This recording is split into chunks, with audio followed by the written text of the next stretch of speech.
कृषि कानून को लेकर आखिर केंद्र सरकार ब्रेकफुट पर आ गई और प्रधानमंत्री नरेंद्र मोदी ने देश के नाम संबोधन कर तीनों कृषि कानून वापस लेने की घोषणा कर दी। हालांकि पीएम ने तीनों कानूनों को किसानों के हित में बताया।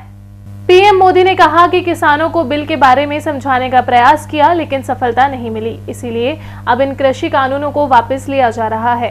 इस माह कृषि कानूनों को वापस लेने की प्रक्रिया शुरू कर दी जाएगी। गुरु नानक देव की जयंती पर प्रधानमंत्री ने अपने 18 मिनट के देश के नाम संबोधन पर अधिकतर समय किसान के ऊपर ही दिया। ये कानून लोकसभा में 17 सितंबर 2020 को पास किया गया था, जिसे राष्ट्रपति ने मंजूरी दे दी थी। इस कानून के विरोध में किसान संगठन 1 साल से दिल्ली बॉर्डर पर धरना दे रहे हैं। प्रधानमंत्री द्वारा तीनों कृषि कानून वापस लेने पर दिल्ली बॉर्डर पर धरना दे रहे किसानों ने खुशी जाहिर करते हुए किसान जिंदाबाद के नारे लगाए। वहीं उधर कोटा में भी कृषि कानून वापस होने पर कांग्रेस कार्यालय में जश्न का माहौल रहा। कांग्रेस कार्यकर्ताओं ने इसे राहुल गांधी की जीत बताते हुए जमकर जश्न मनाया। दरअसल कांग्रेस कार्यालय में देहात और शहर की तरफ से इंदिरा गांधी जयंती मनाने का कार्यक्रम था। इस दौरान कांग्रेस कार्यकर्ता काले कृषि कानून वापस लिए जाने की पीएम की घोषणा के बाद खुशी जाहिर की और इसे कांग्रेस कार्यकर्ता व किसान की जीत बताया। कोटा देहात जिलाध्यक्ष सरोज मीणा के नेतृत्व में आयोजित कार्यक्रम में आतिशबाजी की गई, एक दूसरे को मिठाई खिलाई गई। इस दौरान सांगोद विधायक भरत सिंह ने भी तीनों कृषि कानूनों को वापस लेने पर प्रधानमंत्री नरेंद्र मोदी को बधाई दी। साथ ही उन्होंने कहा कि ये डर के चलते ही प्रधानमंत्री नरेंद्र मोदी ने कदम उठाया है। इस मौके पर देहात कांग्रेस ने भी सदस्यता अभियान की शुरुआत की।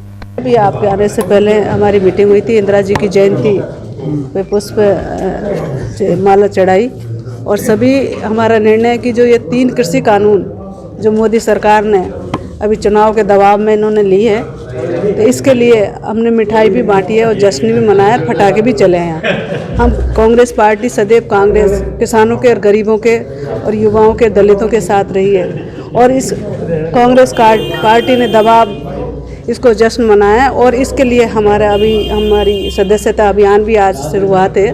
का प्रताप है, पंजाब में चुनाव हैं तो सिखों के गुरु नानक जी ने जो सिख धर्म चलाया है, सिखों ने अपनी ताकत को उसको जो है आजमाई है, तो प्रधानमंत्री जी को कोई बहुत सूरमा तो नहीं है वो, इसलिए डर तो लगता ही है और डर के कारण मैं समझता हूँ ये डर के कारण इन्होंने पीछे लिया है।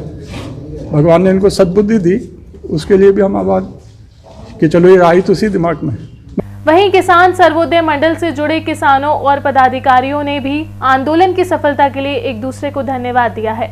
संयुक्त किसान मोर्चा के प्रदेश उपाध्यक्ष दुलीचंद बोरदा के अनुसार किसानों के आंदोलन के बाद सरकार ने जो निर्णय लिया है वह स्वागत योग्य है, लेकिन एमएसपी, बिजली और खेती से जुड़े निजीकरण करने के विरोध में उनका आंदोलन आगे भी जारी रहेगा।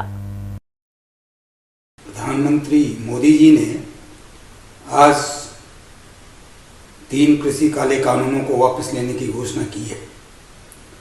ये हमारे देश के पिछले 11 महीने से अधिक लंबे समय तक भारी कुर्बानी के बाद चलाए जा रहे किसान आंदोलन की जीत है।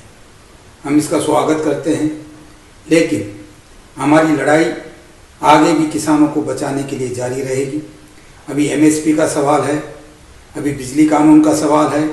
किन्हीं भी तरीकों से देश की खेती को कॉरपोरेट सेक्टर को देने के लिए जो भी तिकड़ में हैं, उन तमाम रास्तों को बंद करने की लड़ाई अभी हमारी जारी है और आने वाले समय में संयुक्त किसान मोर्चा के जो भी फैसला होगा उसके आधार पर कोटा संभाग में भी किसान अपनी लड़ाई को जारी रखेंगे। वहीं कांग्रेस से समर्थित किसानों का एक प्रतिनिधि मंडल ट्रैक्टर लेकर कांग्रेस जिला अध्यक्ष रविंद्र त्यागी के घर पर पहुंचा, जहां एक दूसरे को मिठाइयां खिलाकर आतिशबाजी भी की गई। किसान नेताओं ने इस जीत को शहीद हुए 700 किसानों को समर्पित किया और कहा कि अहंकारी सरकार को किसानों के आगे झुकना पड़ा। 3 जो काले कानून लागू किए थे उसको वापस लेने की घोषणा की है। निश्चित रूप से देर आए दुरुस्त है और किसानों के जो हित की बात करी और 3 जो काले कानून को वापस ले हम स्वागत करते हैं, लेकिन मोदी जी आप पहले ही ये चाहते तो क्या होता, कम से कम 700-800 किसान शहीद तो नहीं होते, 1 साल उनको भूख के पूरे परिवार के साथ भूखे तो नहीं मरना पड़ता। लेकिन इसके पीछे भी कारण है। जो अभी बाई इलेक्शन के रिजल्ट रहे और जनता की, देश की जनता ने आईना दिखा दिया और मोदी जी को लगने लगा जो अगले साल जो 5 विधानसभा में चुनाव होने जा रहे हैं, इससे पूरे किसानों को फायदा होगा, गरीबों को फायदा होगा, पूरी आम जनता को फायदा होगा। जो तीनों कृषि कानून थे ये बहुत ही खतरनाक कानून थे जनता के लिए, किसानों के लिए, आम लोगों के लिए, गरीबों के लिए। जो अनलिमिट के इन्होंने 4 आदमियों के लिए, अडानी अंबानी के लिए ये इस कानून को बनाया मोदी जी ने। तीनों कृषि कानूनों को वापस लेने के मामले में बीजेपी विधायक संदीप शर्मा का कहना है कि केंद्र सरकार हमेशा ही किसान के प्रति संवेदनशील रही है और उनकी आय बढ़ाने और उन्हें उन्नतशील बनाने के लिए ये कानून लाए गए थे।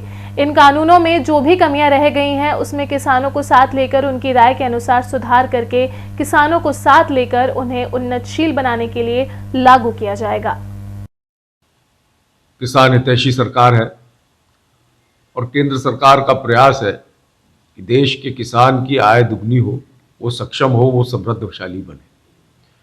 और उन्हीं सारी चीज़ों को देखते हुए किसानों को मजबूत करने के लिए जो खेतिहर किसान हैं, जो छोटे किसान हैं, वो लोग सक्षम हो सकें और अपने पैरों पर खड़े हो सकें, इन सारे प्रयासों को लेकर सरकार बहुत गंभीरता से प्रयास कर रही है।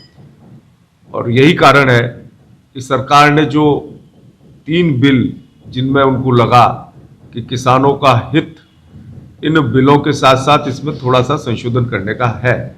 उधर भारतीय किसान संघ ने भी कृषि कानून को लेकर प्रतिक्रिया दी है। संघ के महामंत्री बद्री नारायण चौधरी ने कहा कि सरकार का ये निर्णय अनावश्यक विवाद डालने के संदर्भ में ठीक है। ये तथाकथित किसानों के हठ धार्मिकता के कारण किसानों का दीर्घकालिक नुकसान करने वाला है। इन कानूनों में सुधार करने से किसानों को, खासकर छोटे और मझौले किसानों को अधिक लाभ होता है।